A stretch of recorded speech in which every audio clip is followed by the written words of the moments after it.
everybody, it's Chris Bumbray here for JoBlo.com, live from the Sundance Film Festival, as you can see from my badge. And guess what? I'm just about to do the press line for the 20th anniversary of Napoleon Dynamite.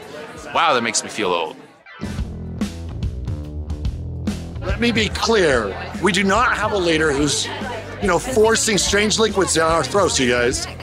Anyways, yes, it's the gateway cult film to other cult films. You watch your movie first, then you can graduate. Do you ever get sick of seeing Vote for Pedro shirts? No. So funny, and it was such an exciting experience for me. My first film. Just a little bit uncomfortable, but not too much that we can't watch it with the 7-year-olds. It's a cult film for little kids, right? Families who want to feel we've got some edge in our life. There's not much going on else, but it's Sunday night. Let's go downstairs and watch a movie. So what do you think? It's pretty cool, I guess.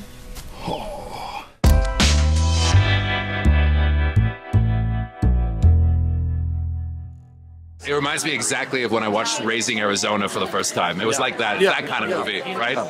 So let me ask you, as Napoleon himself, when did you realize that this was like a phenomenon, like a global phenomenon? Not even just like a regional thing, like worldwide, this was like iconic. Well, I'm still waiting to hear that it's a global phenomenon. Come on. I'm Canadian, by the way, that's yes, not that far. Here's my take on that. Yeah. We're big in any English-speaking country. Yeah. If you don't speak English, it doesn't translate.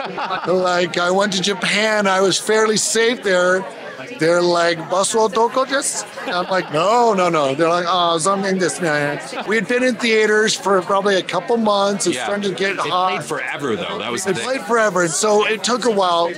But my first, talk show I ever did was David Letterman. I mean, I didn't go through baby steps. We jumped right into, David Letterman, and he was telling everybody to go watch the film twice, because you're not going to get it the first time. I agree. You might get a second. I was like, oh my gosh, David Letterman, we've done something right. Girls only want boyfriends who have great skills. Aren't you pretty good at drawing like animals and warriors and stuff? So I was telling JoBlo. Yeah. I was telling Jared before that the first time I saw this movie was 20 years ago in a movie theater in Montreal. And the first time I realized this was going to be a big deal was a guy came in wearing a Vote for Pedro shirt. Do you ever get sick of seeing Vote for Pedro shirts? No. I mean, it's... Put it out for the masses, and we're like, oh, now that people... As I say before, they love you. You never want to play the villain of a movie, right? That's hated, because then people will, snicker and stare at you, right? But because Pedro is so resounding, he leads with hope and he has integrity. Everywhere I go around the world, people want to embrace Pedro, and I'm just very fortunate to be a part of a project where it's about inclusion, it's about diversity, it's about telling your stories, of friendship, of family, and the independent filmmaking, right?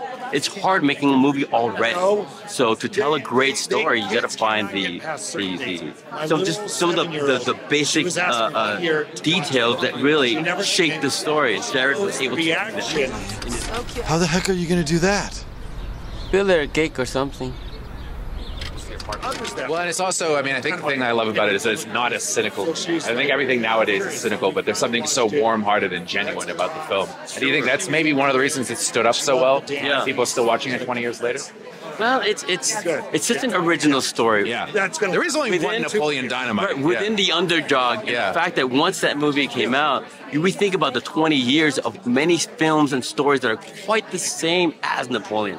Not exactly like Napoleon, but they kind of follow the esque of it. So I'm just lucky to be a part of this whole group and say, well, let's see what happens within 20 years again.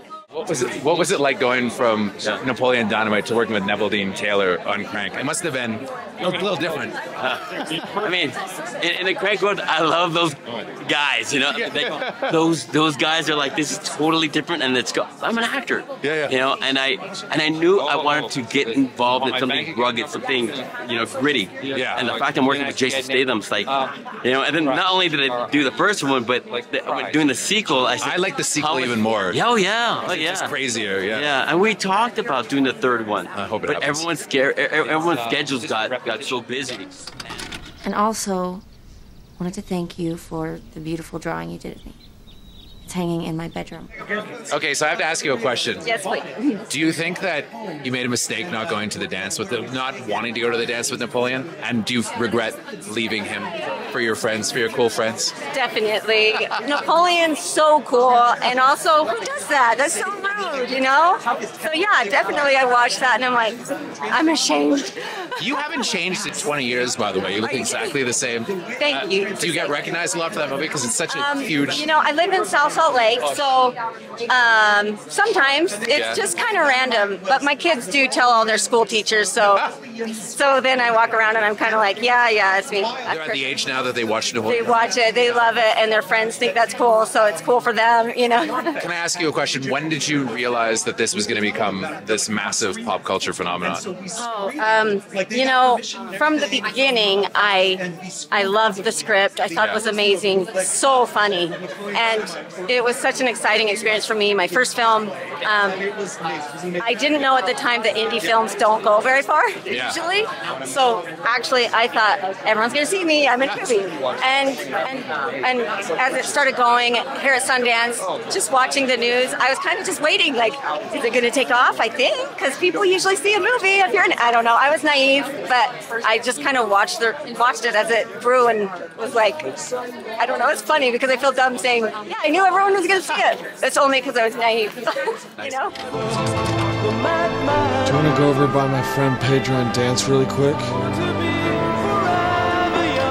So, funny enough, one of my first Sundance screenings ever was for Austin Land, which was so good. Yeah, so I feel like we go way back. Oh, yes, we do. Did you interview me then? I didn't interview you then. No, I wasn't big enough to get into it. Okay, so we sold it, and that was so exciting. And, you know, oh my gosh, we can buy a car. Like, those moments was very exciting in life. But then it was probably 4 months later. It was still out in theaters because Fox did a re-release. It was like the coolest. Anyway, it was just a very cool thing. So it was in the theater for a long time. And we were walking our newborn baby through a mall, you know, like we have money to spend. Woo, let's go buy something at the Gap. We were walking down the mall and we pass Hot Topic and there's tables with Napoleon Dynamite merchandise that I'm sure wasn't official. And they were just selling like quotes on t-shirts, and my husband and I looked at each other and we just got chills all over. Where's my check? Yeah, we didn't even care. We had enough money for Taco Bell. We did not even care. Oh my God. The point is that it felt suddenly that it didn't belong to us, but that the world owned it, and which is still lovely. I was walking down, I'm just going to talk. I was walking down the street here at Sundance this year, and someone was passing out some tater tot t-shirts or sweatshirts. And they were with Hulu. And I was like, oh my gosh, this is so cool. Who are you with? Are you with Fox Searchlight? Like, where are you with? And she was like, I'm with Hulu. I'm like, oh, I wrote the movie. No response. She was, okay, and walked away. I'm like, yeah, that's right. It doesn't matter because the world owns it. It belongs to the world, yeah. Yes, which, you know, I just feel blessed to have a little part in that, right? Last week, Japanese scientists placed explosive detonators at the bottom of Lake Loch Ness to blow Nessie out of the water. Well, for me, I feel like it was like, this is a throwback, but there used to be this thing called MTV that played music videos all the time. Tell me more. And TV? John there was TRL, Total Request Live. Oh, yeah, sure. And they had John come out and be Napoleon on TRL. And I was like, oh my God, this is a thing now. Like, this is a thing. Like, it's on TRL. What'd you do on last summer again? I told you, I spent it with my uncle in Alaska, hunting wolverines. The first screening in Los Angeles was at the Sunset 5 Theater, and it's kind of where we saw all of our art house movies and film and stuff. So went up there at the end of the first screening just to see what people thought. And there was a dude, a lot like you said, coming out. He had an FFA jacket on, a vote for Pedro, and he had pins, vote for Summer, and he turns around to like 15 of his friends and he says, "See, I told you." Whoa! I was just wondering if they're gonna walk out, but that's when it was like, this might do a thing. Might be a thing. What do you think? I think it surpassed our expectations. I would say that's confidently. Yeah. Well, it was 20 years later, and it's a classic, right?